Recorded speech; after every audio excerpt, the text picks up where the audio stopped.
اهلا بكم، اتمنى انكم بخير. النهارده معانا فتح علبه سريع لاغلى لاب اشتريته في حياتي، والفيديو ده هيكون للتوثيق وكمان عشان اشارك تجربتي معكم، واخر حاجه طبعا للتامين عشان لو في حاجه كده ولا كده. المهم عشان ما اطولش عليكم نبدا الفيديو. هنجد مكتوب على العلبه: يرجى عدم استلام الشحنه اذا كان شريط الامان تالفا او مفقودا، او اذا كانت العلبه مفتوحه، واذا اظهر شريط الامان اي علامات تدل على التلاعب فيرجى عدم استلام الطرد. فانا لاحظت شويه حاجات حابب اشاركها معكم. هنجد هنا في لاصق الامان، والناحيه دي نبص الناحيه الثانيه الاول هنجد ان هو مفتوح. شايفين حد فتحه قبل ما يوصل لي المنتج او الشحنه. هنجد هنا برضو الشريط، مش عارف واضح ولا لا، هنا مقطوع برضو ومحطوط عليه لزجه. هنا هنجد هنا الجزء الخاص هنا مفتوح، وهنا مكانه ملصقين للساج عادي، وهنا مفتوح للساج عادي، هنا ده مفتوح برضو منسجين للساج عادي. فانا عشان كده ده يمكن من اهم اسباب ان انا حابب اوثق فتح العلبة عشان لو في حاجة كده ولا كده. المهم يلا نفتح العلبة.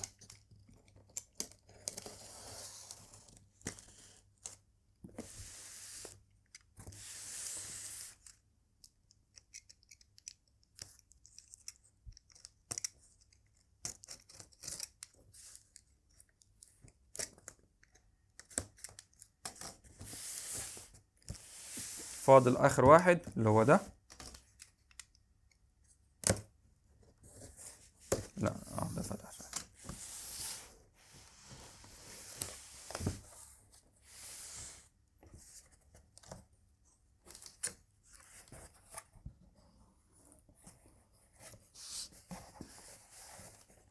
بس انا حتى الان مش فاهم، يعني مش حاطين ولا حاجة في الكرتونة، فقاعات او اي حاجة، وبرضو الكرتونة ليه مفتوحة، يعني شيء غريب. عشان كده برضو انا حبيت اشارككم الفيديو، ولو حد برضو عنده يعني تعليق يعني يبلغني. دي الكرتونة MSI، طبعا موديل اللاب هتجده في وصف الفيديو وكمان يعني في عنوان الفيديو. مقفول.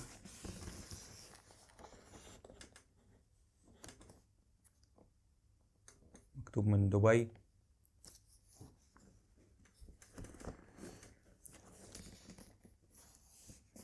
مقفول في كل حتة ما عدا اسفل طبعا، بس يعني برضو مش باين انه مفتوح. نشوف مكتوب ايه.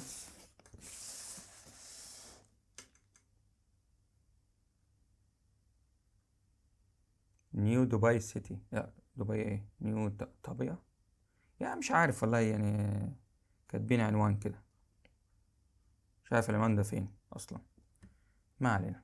المهم نفتح العلبة.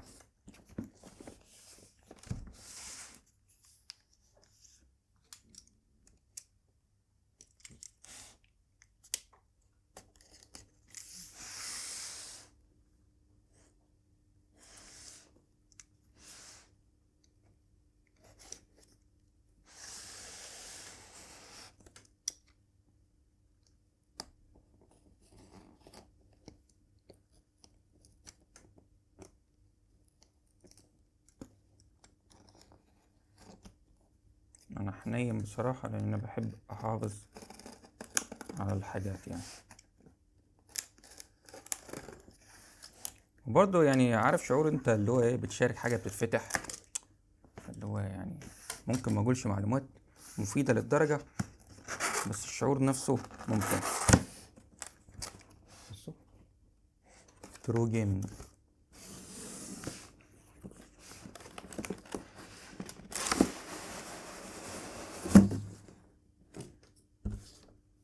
علبة جوا علبة جوا علبة.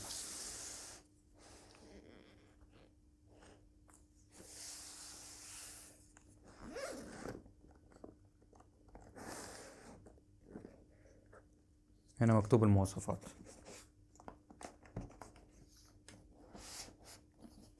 مش عارف واضحة ولا لأ،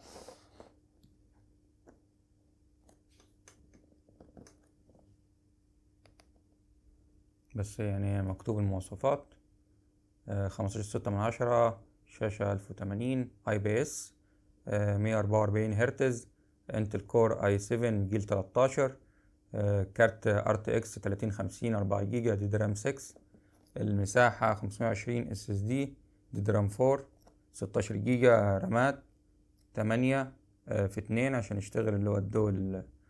يعني لما يكون حاطط 2 رامة بيكون افضل من انك تحط رامة واحدة. وفري، هو ما عليهوش طبعا فريز دوس، يعني ما عندهوش ويندوز، وفي عربي. يعني انا فين فتحة فين؟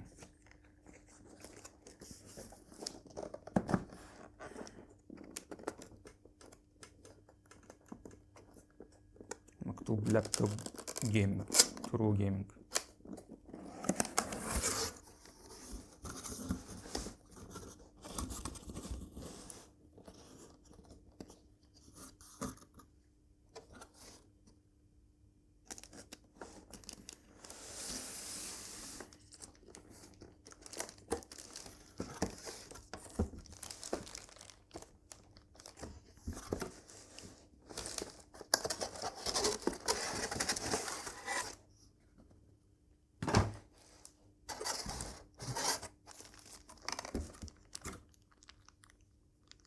يعني مش عارف ايه القطعة دي والمسامير، بس ده كتيب ارشادات اكيد الضمان. المفروض ان الام اس اي مصر عاملين ضمان 2 سنين.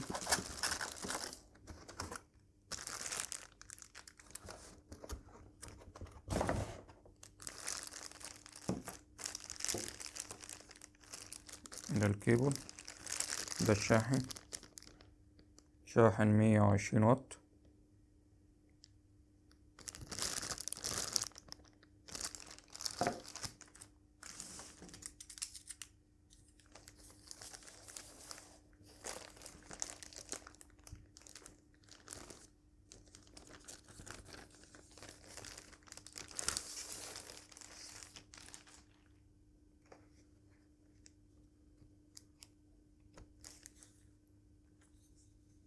يا لهوي على التنين،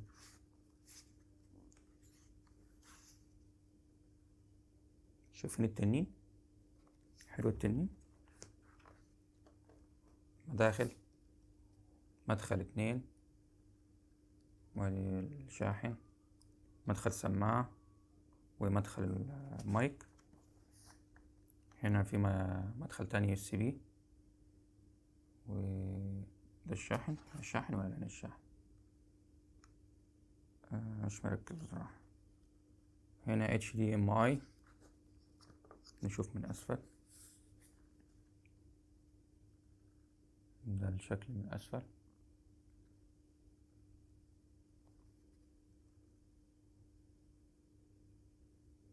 نشوف المكتوب عليه برضه. فتحة تهوية، فتحة تهوية، فتحة تهوية، فتحة تهوية، تهوية تهوية، واكيد تهوية في الخلف، تهوية في الخلف، تهوية في الجنب. كويس، في تهوية محترمة. ده شكله من قدام، من الجنب، ده من الجنب اليمين، ده من الخلف. هو بلاستيك، بلاستيك مش معدن. نفتح.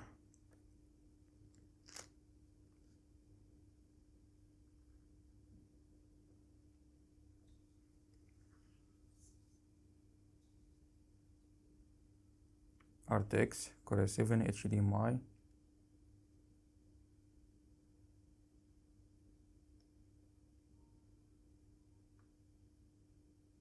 واكيد فاصل شحن يعني. نبص كده على التصميم، هنجد فوق في كاميرا MSI. المفروض ان الزرار دي بتنور.